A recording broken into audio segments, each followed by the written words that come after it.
Okay, I've got a new rule. My new rule is this, that the media, social media, and people in general are not allowed to complain about strikes or protests if they don't understand what the strikers or protesters are calling for. Because if you don't, that's like saying, oh my goodness, this wearing a condom feels really uncomfortable, without going, having six kids would be fun, right? You have to look at the inconvenience versus what it is that we're trying to avoid. That's how it works.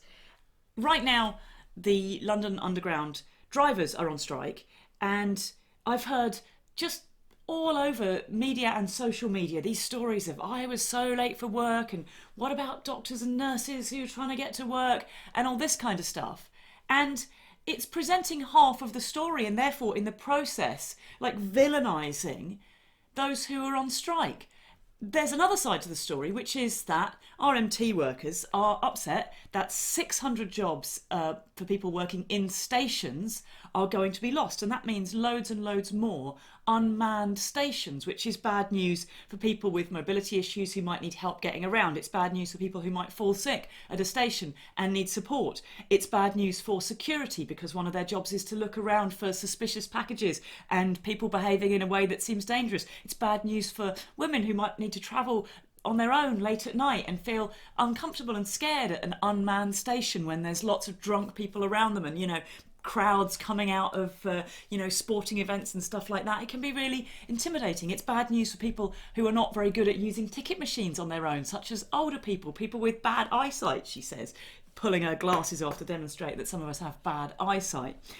It's bad for loads of people, and it's not even like they're protesting because they want to keep their jobs. Actually, these jobs would be going through people retiring and simply not being replaced, and so on and so forth. They're campaigning because they want the London Underground to be fit for purpose and to be a safe and good place for us all to use to travel around, and available to more of us. And they're also protesting because otherwise their pensions are getting cut. They're protesting to keep things the same, not actually to make things better.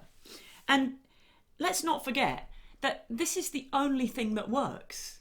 So the other thing that's happened this week is that Bart's NHS Trust, after 5 years and two massive strikes, huge amounts of campaigning, have actually won. So 1,800 workers at St Bart's Trust NHS hospitals have been taken back in-house. So they were farmed out to Serco and given much worse conditions, much worse pay, much worse setup, lots and lots of their rights around their job taken away. And after 5 years of campaigning, two strikes, they've now been brought back in-house, and they'll be getting therefore 15% more money. And that overwhelmingly goes to women and migrant workers and workers of colour. And you can sit around all day and say, I want equal pay for women, but this is how it happens.